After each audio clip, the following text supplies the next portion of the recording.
What's up YouTube, Mr. Lamacy here, and today we're going to be looking at the original pitch by David Brevik from Blizzard right here. So this is when he was working at Condor and I believe pitching to Blizzard. I have not taken a look at this yet. This was sent over by one of my viewers, but I am very curious and very interested to see. So this is that pitch deck for Diablo game concept by Condor Inc. Let's take a look. The following is Condor Inc.'s proposal for a role-playing game playable on PC-compatible computers. Diablo captures familiar fantasy elements within a unique structure designed for maximum replayability, expandability, and versatility. Diablo fills a neglected niche in the computer game market. I can't speak. As games today substitute gameplay with multimedia extravaganzas and strive towards needless scale and complexity, we seek to reinvigorate the hack-and-slash feel-good gaming audience. Emphasis will be on exploration, conflict, and character development in a dark quest for justice. I really can't speak today. We hope to produce both a standalone game and its expansion disc. This initial document will be expanded upon and modified when development is initiated. So this is pre-development even. Game design. Diablo is a role-playing game wherein a player creates a single character and guides him through a dungeon in an attempt to find and destroy Diablo, the devil himself. All the action takes place in an isometric three-quarter perspective with diamond-shaped square floor spaces. See diagram. The entire game operates on a turn-based system. Remember, Diablo was going to be a turn-based game until one day they said, why don't you make this not turn-based? And then Brevik was like, all right, we'll see what I can do. And then in one night, he had changed it over completely into an action role-playing game. Using a mouse, the player moves his character from space to space, exploring corridors and rooms and engaging in combat. The character faces challenges in the form of hostile monsters and traps in his quest to descend deeper into the dungeon. Many beneficial weapons and magical items can be acquired and used to help on his quest.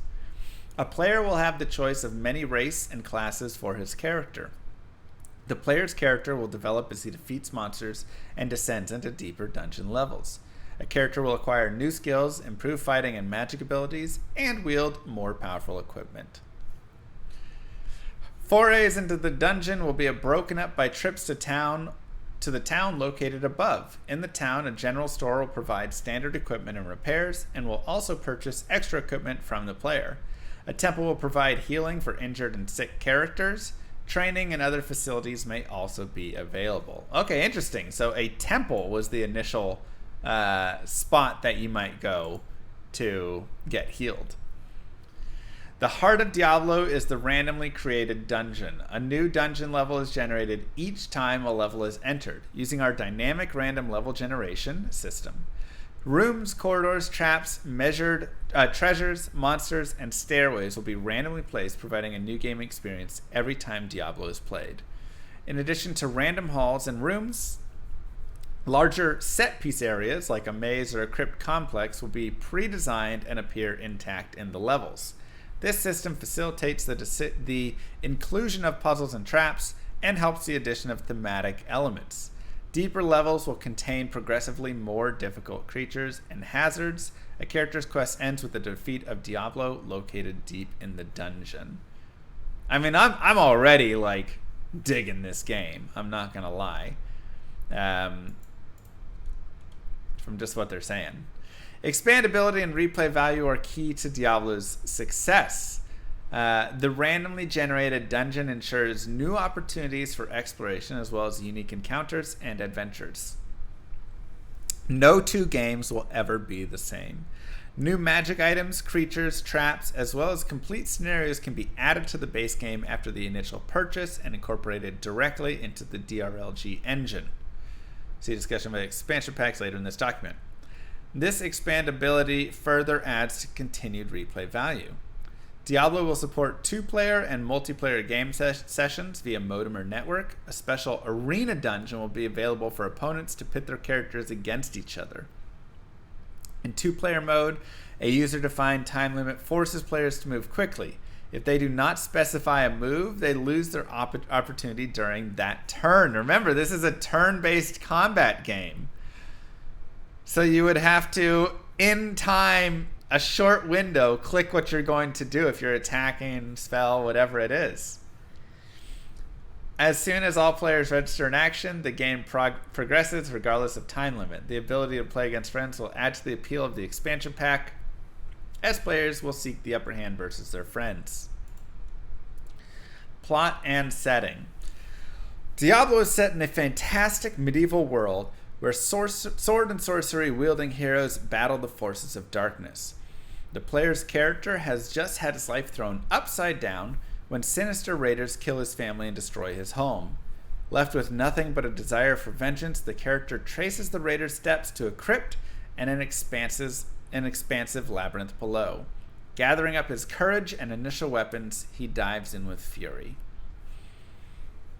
The world of Diablo will have dark, evil tone.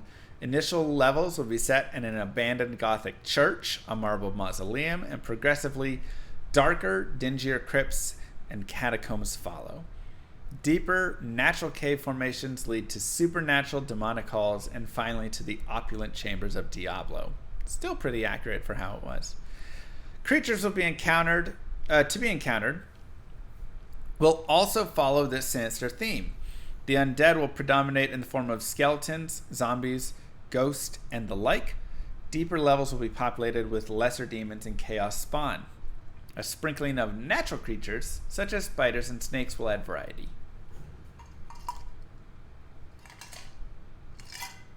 Magic items will reflect a religious demonic theme. For example, a Mephistopheles cloak might allow limited control over less evil creatures, while a holy mace, I like that one better, might just be the thing to shatter pesky skeletons. An open ending will allow for different themes in future sequels, where goblin caves or a living fungus world will have to be explored and conquered. Aw, man. The player will simply have to purchase an expansion disc to have access to these new worlds. Goblin caves or a living fungus world. Interesting. This is cool. DLC.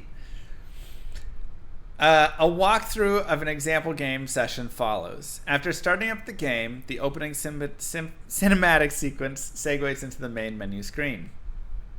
The three options provided are New Character, Load Character, and Options. New Character allows the player to develop a character and to start the beginning. Load Character picks up where an existing character last left the game, or allows a player to pre-select pre-generated characters to quick start the game. And the Option selection gives access to sound and configuration options. Yeah, we missed out on Fungus World. That's sad. A player generating a new character is first presented with the choice of race. We plan to offer 5 or 6 human races. Hill people, forest people, etc. Whoa! With advantages and disadvantages.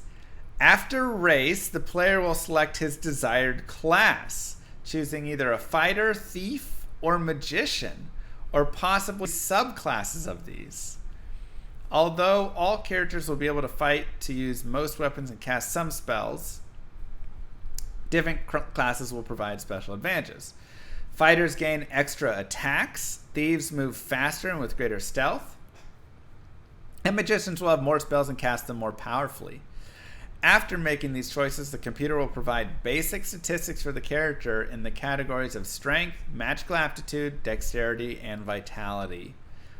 Yeah, that's definitely more like Dungeons and Dragons based, where you have like your race and class, and I mean that's kind of how you went with like World of Warcraft and stuff. But wow, yeah, so that really got changed up, and then even like thief is gone, whatever.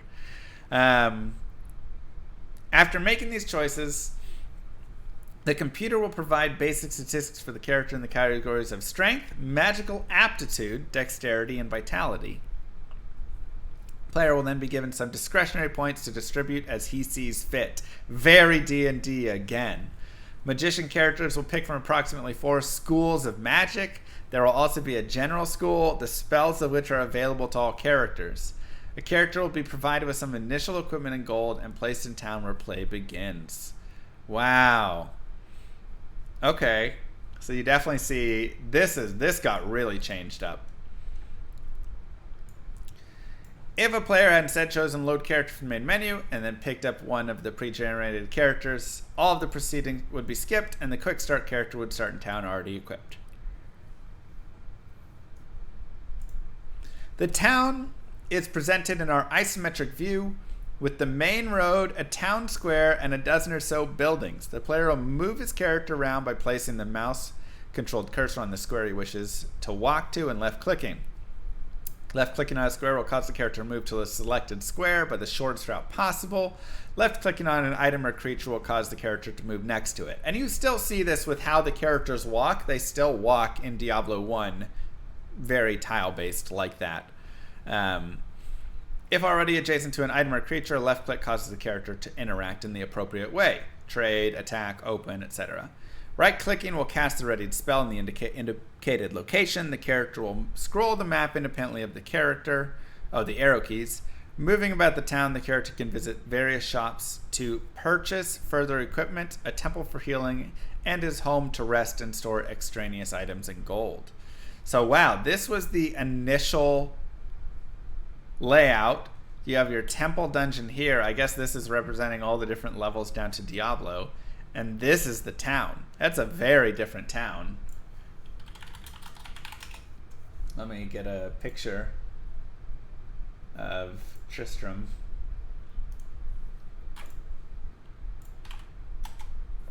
This is the town now. Over here, got your witch. Still a little bit. You've got your cathedral up here, but you're not like going into... This is originally where you would heal and stuff, right? In the temple. But now this is just kind of your dungeon. Less buildings. Stupid little wort. So they kind of rotated it in a way. But like I say, they've also added in, word over there, Atma there, whatever.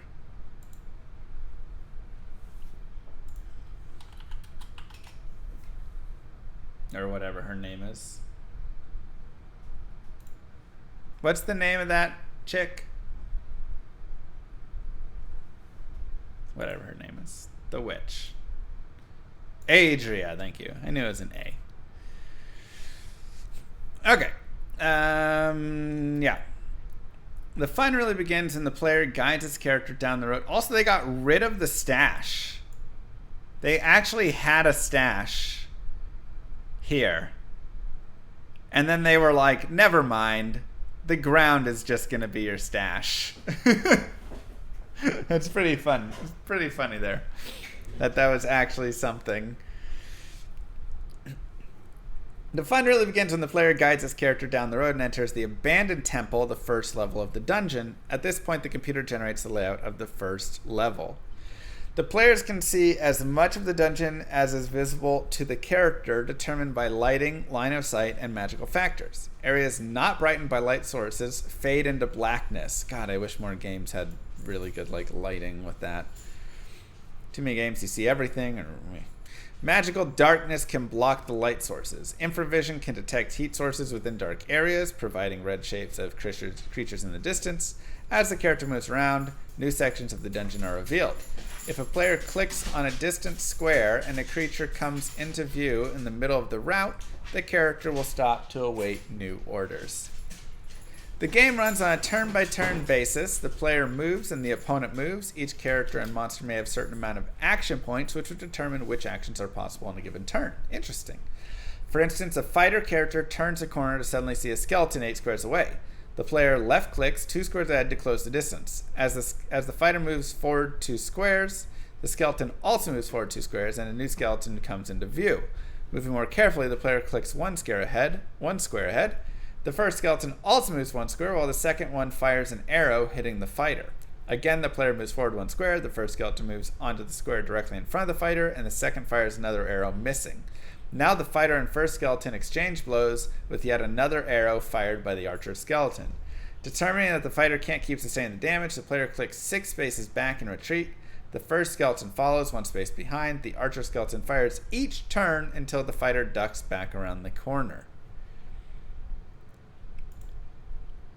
Weird.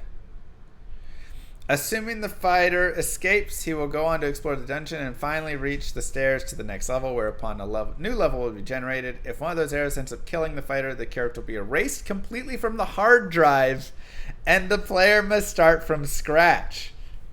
Oh my gosh. So they had hardcore as just like, yeah, goodbye. Goodbye. Softcore was a mistake. Also, man, this description honestly feels exactly like a D&D to me. Like, I feel like I've had this encounter in a D&D game before. Definite influence there. Marketing. While Diablo shares familiar role-playing elements with other games in this genre, its unique structure allows a different marketing strategy, one that could lead to sustained long-term sales. They were right about that. There are really 2 products here. Diablo, which stands on its own, and its expansion packs. These packs would consist of 1 disc and maybe an information card in a small package. The disc would contain new elements that are directly installable into the base Diablo game. These elements would include new magic items, new creatures, new traps, and new level graphics. Expansion discs would be all different, or maybe 16 or 32 combinations, and would contain approximately 16 new elements in a varying degree of rarity. A sample disc might contain 1 rare sword, 3 uncommon magic items, 8 common items, 2 creatures, 1 trap, and 1 new hallway type. Interesting. So, varying degrees of rarity. A player would buy a new expansion disc or 2, go home and install the new data into his game. The new elements would be incorporated into the random mix when a new level is generated. Perhaps the player's character should have 1 goodie directly placed into his inventory for instant gratification. Oh my god! They're loot boxes! They literally came out with loot boxes! You get 16 or 32 random things, and you don't know what it is until you install it on your computer and then play, and you just kind of run into new items. And what? That's wild. They actually had loot boxes back then. We believe these expansion discs should be priced around $4.95 with the hope that they would be placed near cash registers as point-of-purchase items. Players would buy these packs as an afterthought or maybe an attempt to collect them all. A collector-type art card representing the rare item in a pack could enhance the sense of collectability. I've been blaming the new generation all this time, but it was Brevik who started it. Oh my gosh, David. If Diablo and the expansion packs prove successful, additional expansion pack series could be released. Each series would have a theme like Dark Nightmares or Holy Avengers. This marketing strategy provides many benefits. Expansion packs would add to replayability and lengthen the lifespan of the product while providing additional and continuous revenues with minimal investment. Point-of-purchase displays would serve as advertising, directing people towards Diablo on the shelves. The collectible nature would lead to increased sales. The unorthodox nature of Diablo and expansion packs would be unique in the computer game world, but it is not without precedent and existing parallels. Magic the Gathering provides some of the inspiration for marketing Diablo. The expansion pack structure would serve as our model. That's what I was honestly going to, not Pokemon. I was thinking they must have been taking influence from Magic the Gathering. Yeah. The collectible nature also transfers. The tremendous success of Magic is testament to the willingness of players to continue to make small additional purchases to revitalize their existing game. In the computer gaming world, Diablo and its expansion packs would have no real competition. Magic is sold as a register at electronic boutique stores. Diablo, being a computer game, would fit in nicely. Some precedent can also be found in shareware and demos sold at registers at computer stores. The success of speech packs, expansions, and sequels for computer role-playing games provides further evidence that Diablo's expansion packs could be successful. Role-playing.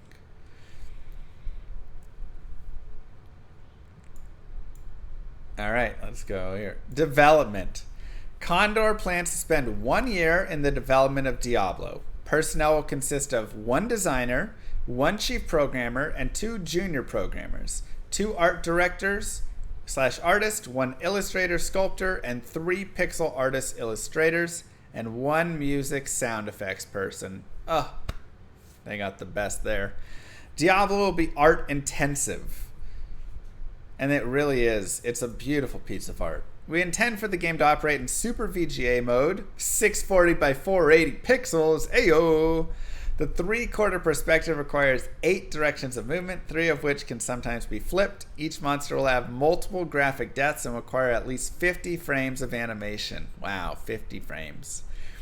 We envision approximately 16 monsters to start with. The player's character will require many more frames to cover different kinds of attacks, casting spells, opening chests, etc. Different weapons, armor, and clothing types will be reflected in character sprites. There will be 5 or 6 initial level types, as well as an above ground town. Additional art requirements include cinematics, title screens, character creation screens, and inventory screens.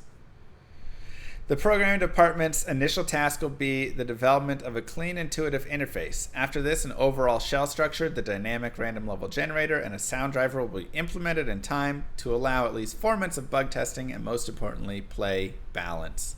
Music will consist of an opening theme and atmospheric music to accompany gameplay. Sound effects will cover fighting, spellcasting, walking, and the like. And then here, is there a rotate button on this? Wait, I could have had it read this aloud to me? Oh, that would have been nice. I don't know. Okay, everybody just turn your head.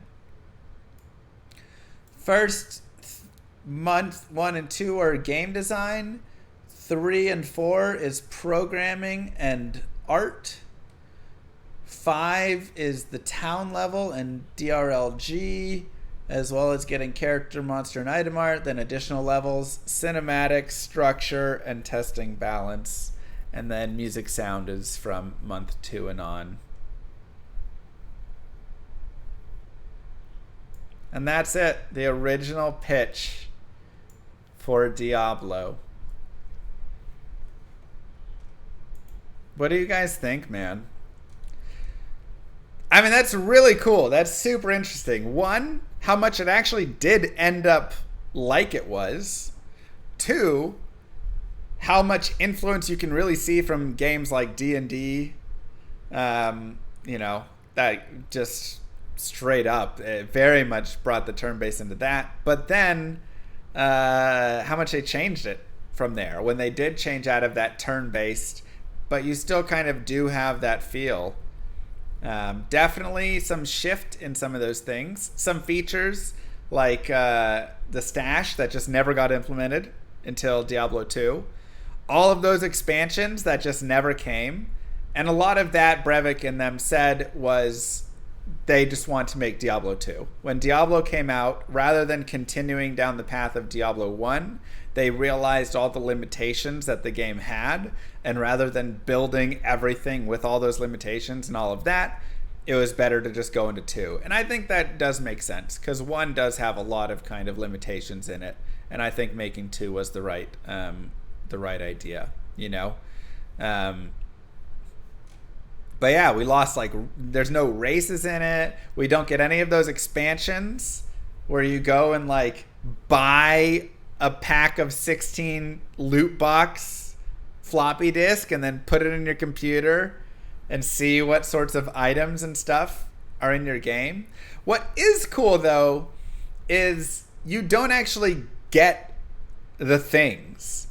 Like, you would buy the loot box, put it in your computer, and now your game will just download these new items, but you don't know what's in there. So you have to continue to go out and kill monsters and then see what drops. and it's like, oh, there's this new rare item or oh, these new common items. There's a new art design in this level. Like, you kind of go explore it still, which is really interesting. That was my understanding of the loot box there. But yeah, I mean, even just the gameplay. I am sad we didn't get Fungi World. That would have been fun.